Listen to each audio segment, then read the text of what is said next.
Good morning. My name is Cindy Hackett, and I'm a member of the Board of Trustees of the Tahoma Unitarian Universalist congregation. We welcome all who join us today.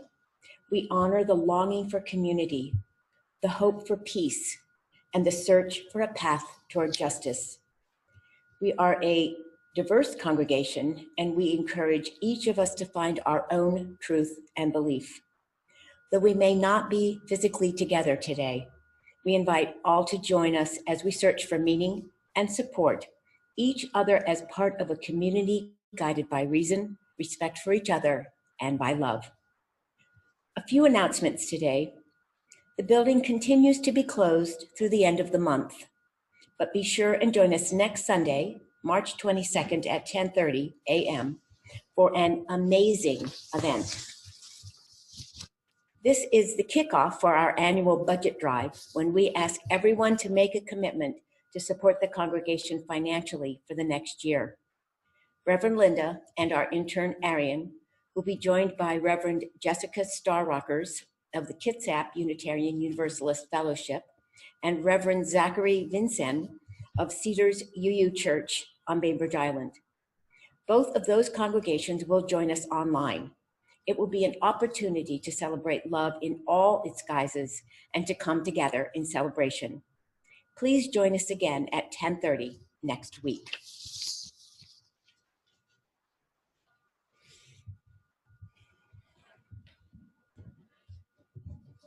Good morning, my friends. I am glad that we are together in this way on this morning. For our chalice lighting and opening words this morning, I'm using words by the Reverend Nancy Reed McKee, minister at the Kirkland UU Fellowship or UU congregation, North Shore UU congregation up in Kirkland. These are words for us to light our chalice and to bring us together. Let's take a breath together for a moment. These words. Our community knows no boundaries. We are not confined by physical limits of walls, or for that matter, of what often binds us, restricts us, holds us back.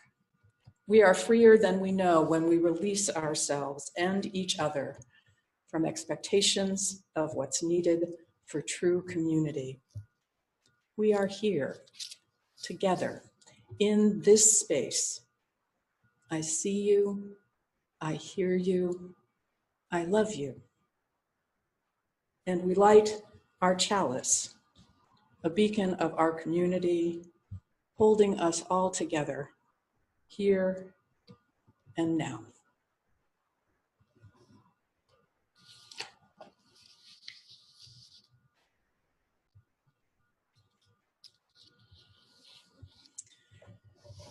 The story today is called The Invisible String. Lisa and Jeremy, the twins, were asleep on a calm, quiet night. Suddenly, it began to rain very hard, and the thunder rumbled until it got so loud that it woke them up. "Mommy, Mommy," they cried as they ran to her. "Don't you worry, you two. It's just a storm making all that noise." "We want to stay close to you," Jeremy said. "We're scared." Mom said, "You know, we're always together no matter what." "But how?" Jeremy and Lisa asked. "How can we be together if we are in bed and you are out here?" Mom held something right in front of them and said, like this. "I don't see anything," said Jeremy. "This is an invisible thread, and you don't need to see it. People who love each other are always connected by a very special thread called love." "But if you can't see it, how do you know it's there?" asked Lisa. "Even though you can't see it with your eyes, you can feel it with your heart and know that you are always connected to everyone you love. When you are at school and miss me, Your love travels all the way along that thread until I can feel the tug on my heart. And then we can feel it in our hearts too, said Jeremy. Does Jasper the cat have a thread too? She sure does, says Mom. And best friends? Yes, best friends too. How far can the thread reach? Asked Jeremy. Anywhere and everywhere.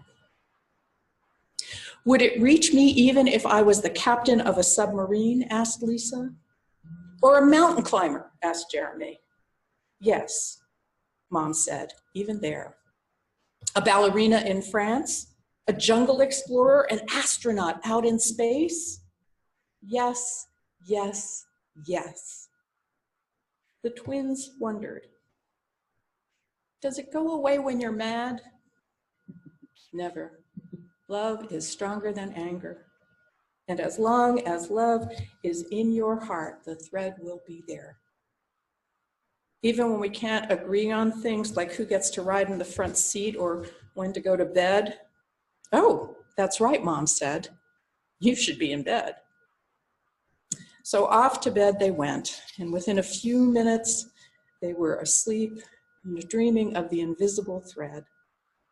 All those threads that they have and the threads that their family has, and all the threads their friends have and their friends' friends have, and their friends' friends have, and on and on and on, until everyone in the world is connected by the invisible thread, and no one is ever alone. There ends our time for all ages.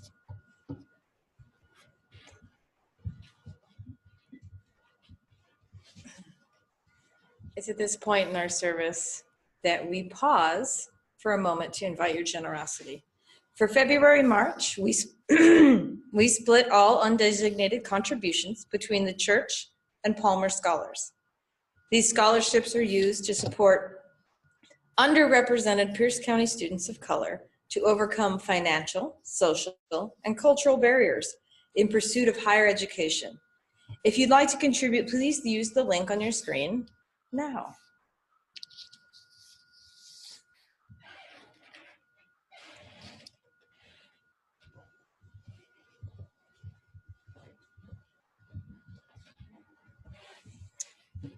So we move into a time of reflection and meditation. Again, I ask you to take a deep breath and exhale fully.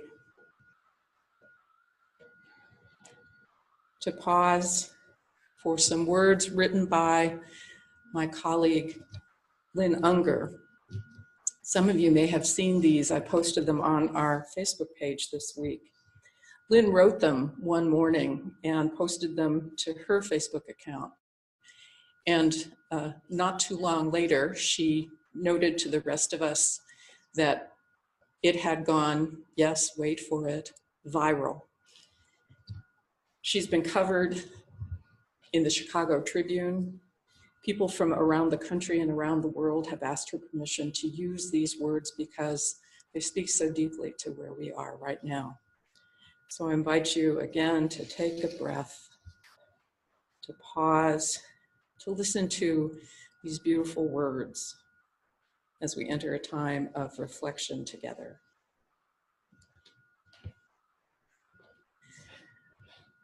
What if you thought of it as the Jews consider the Sabbath, the most sacred of times? Cease from travel. Cease from buying and selling. Give up just for now on trying to make the world different than it is.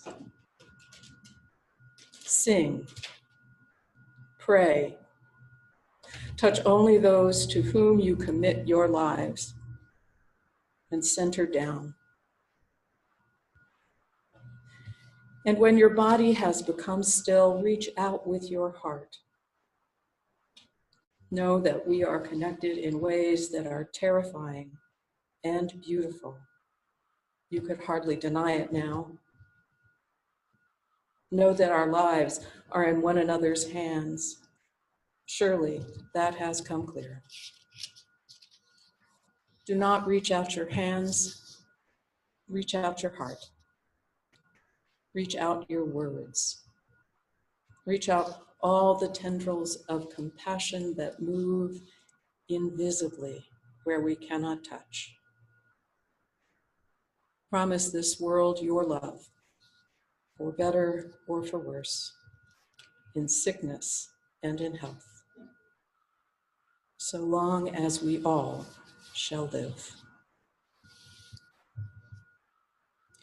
We pause in stillness and we'll come out of the stillness together with the sound of our bell.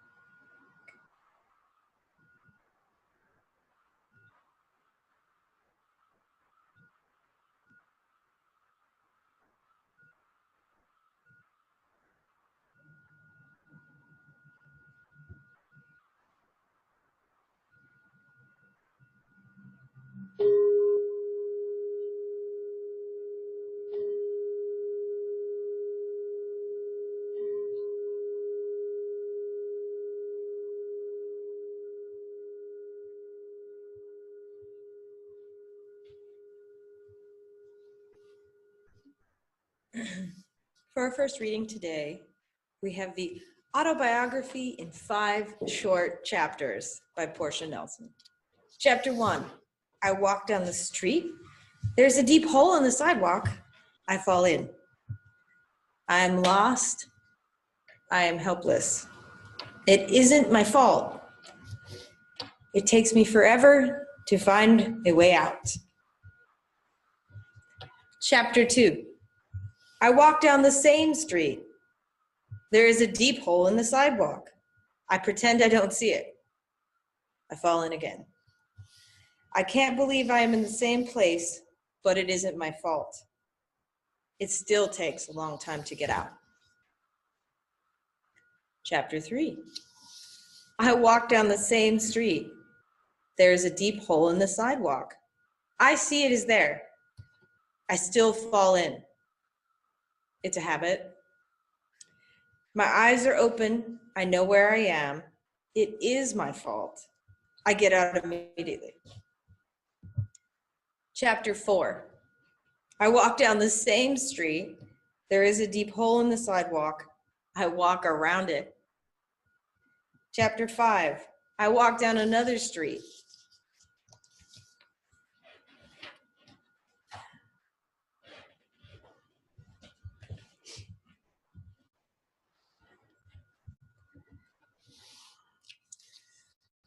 Raising My Child in a Doomed Age by Royce Granton.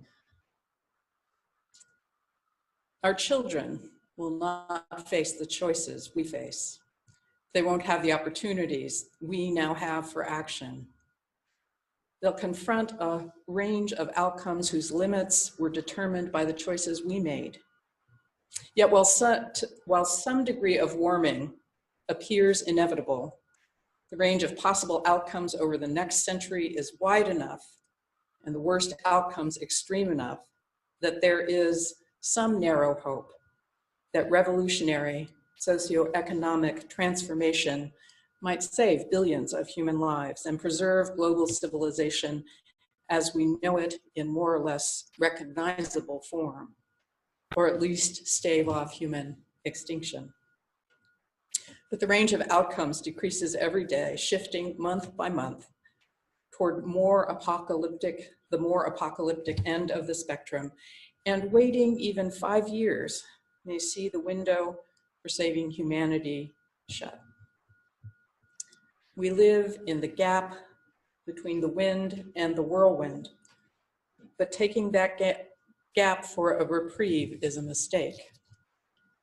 The catastrophe is now, even if it's almost impossible for most of us to see it.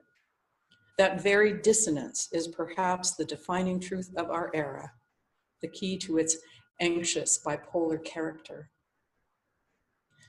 The real choice we face is not what to buy or whether to fly or whether to have children, but whether we are willing to commit to living ethically in a broken world, a world in which human beings are dependent for collective survival on a kind of ecological grace. There is no utopia, no planet B, no salvation, no escape. We're all stuck here together. And living in that world, the only world there is, means giving up any claims to innocence or moral purity, since to live at all means to cause suffering.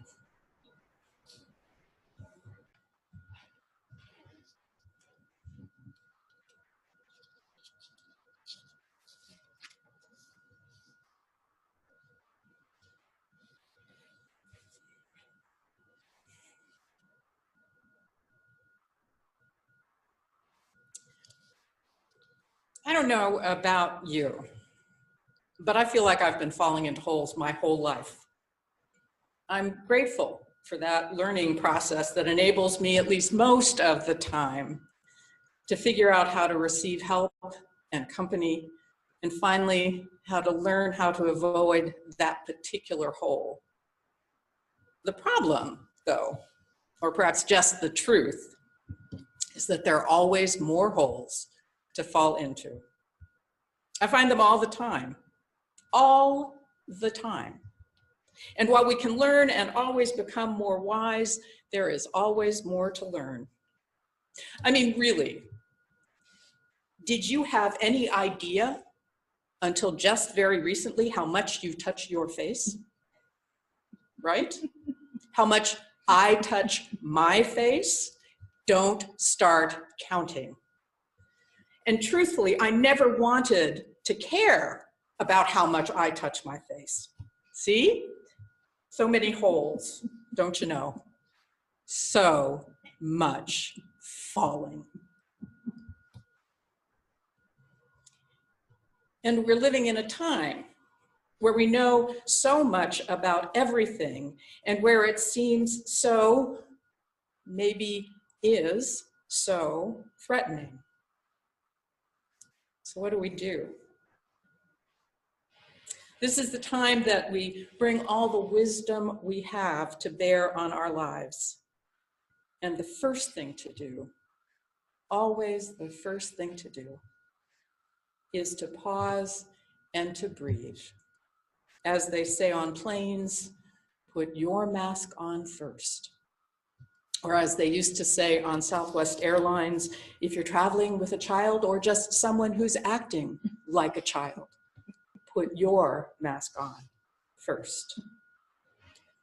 It was just about 2 years ago that I began treatment for breast cancer, and through the process, from my diagnosis, through the biopsies, the 2 surgeries that I had to have and having my port put in, and then through the chemo and the radiation, the best wisdom I took with me was a story from my mother, about my mother, from the last month of her life.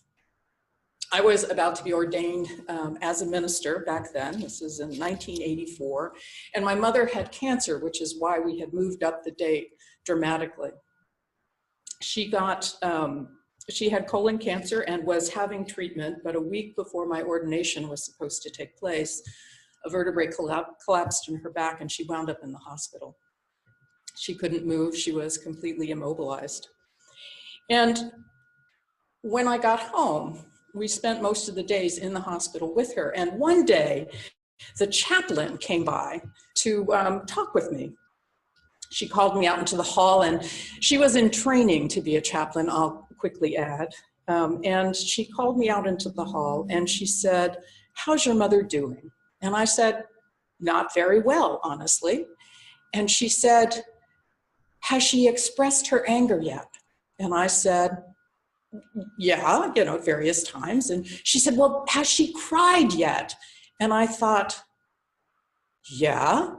And I said to her, yes, she has. She's cried a lot over the last some months since she was diagnosed. Yeah, that's what she's done. And this woman said to me, but has she cried since this happened? Because this is new. I came in to see her last night and I almost got her to cry. And I thought, how dare you? How dare you try to make my mother cry? Blessedly, a friend of mine who had just finished a residency in an oncology unit in Chicago came out of the room and said, your mother needs you. And so I left. And David said to this woman, you know, Mary can die in a way that is comfortable to her or comfortable to you. And I think Mary's way is probably the best. She still didn't get it. 3 days later, my mother is home from the hospital. We're having a party in her living room. My cousin Andy, who's also a minister, is in the room with us. And we're regaling everyone with this story, and we're laughing gales of laughter. It was a lovely time. As we come to the end of it, Andy says, you know, Aunt Mary, what you should have said to her was, what I hear you saying is that you're uncomfortable with the way that I'm going about this. And then he said, and I'll note, ministers who, when they go through clinical pastoral education or chaplaincy training, this is the first thing they tell us when you go in and see someone. They say something to you and you say back to them, what I hear you saying is, and then repeat what you think they've said. So this is a standard therapeutic process. We all laughed, and Andy said, and if you wanted to show her that you were angry, you could say, what I hear you saying is, and we fell apart in gales and gales of laughter. When it all calmed down, my mother paused very thoughtfully, and she said, you know, I could shout, but it just upsets the nurses, and that doesn't seem to be very helpful for anyone. What I took from that moment of recognition was a realization of how little control we have over our lives. What I took from that was the capacity to pause and to breathe and to make choices about what we need to do and how we need to move through this together. In this moment, we're learning again about our lack of control. We have no choice, really, other than to recognize how limited our control of events is, and to learn for the 1,000th time how to face that lack of control with love and compassion, to find our partners and friends in what needs to be done, and to support and care for one another. After 9/11, the first Sunday we were in church, my minister, Art Vaney, said to us, what has been revealed is how connected we are to each other. And it was true then, and it's true now. Today's connection is fraught with fear, how easily we can injure one another by breathing near them, how we can be sickened by touching the wrong surfaces. What has been revealed is how fragile we are, and both how much we need each other and how much care we need to take with each other.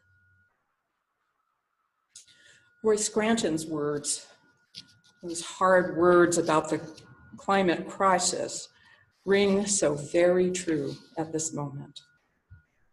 Our task in this instance is to find how to live with the knowledge of how the world really is, to understand the impact that we have on each other and on this vast ecosystem in which we live and upon which we depend.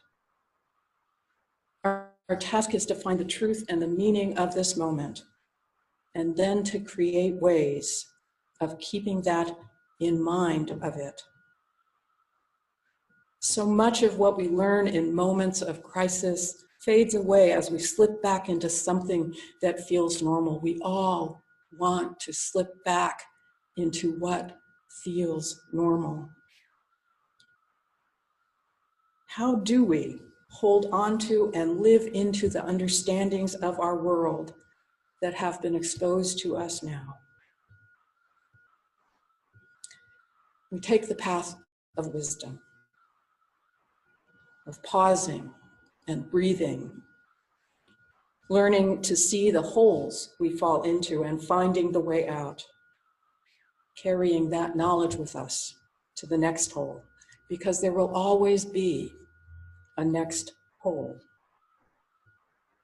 And we will fall into the same holes too, because they are familiar.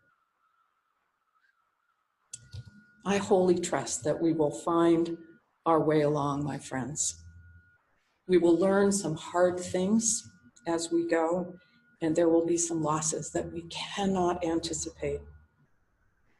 But in all of it, remember that invisible string that connects us everywhere, the love that binds us together. When we discover where there is, that there that will come to eventually, let us work in our community and beyond to remember what we learn about staying hopeful and open during this time, what we learn about what it means to be connected to each other in all of its glory and despair. Let us turn our hands and our hearts to that making of the world, making the world more beautiful and fair by what we give, by what we do, and especially by how well we love. May it be so for us all.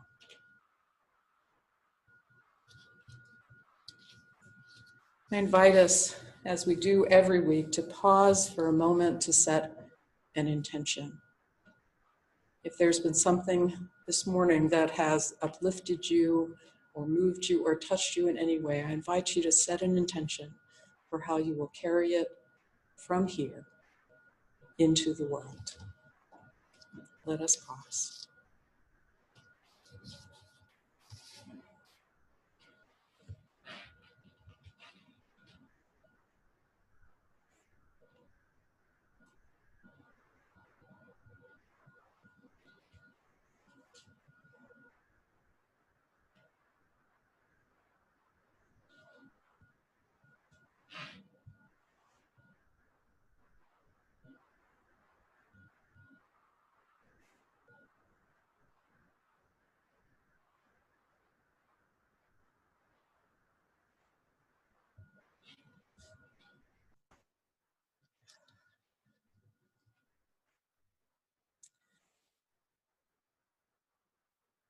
As we part now from one another, let these be our thoughts.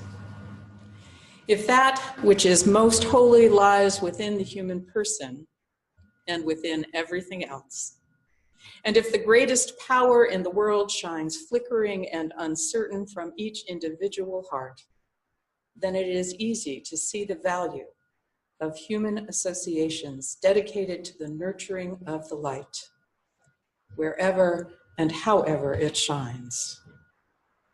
For the power of good in any one of us must at times waver, but when a group together is dedicated to nurturing the power of good, it is rare for the light to grow dim in all individuals at the same moment. So let us borrow courage and wisdom one from another to warm us and keep us until we are together again. And as we extinguish our chalice, I invite us to send that light out those invisible strings to each other, to the wider community, to the whole world. So may it be.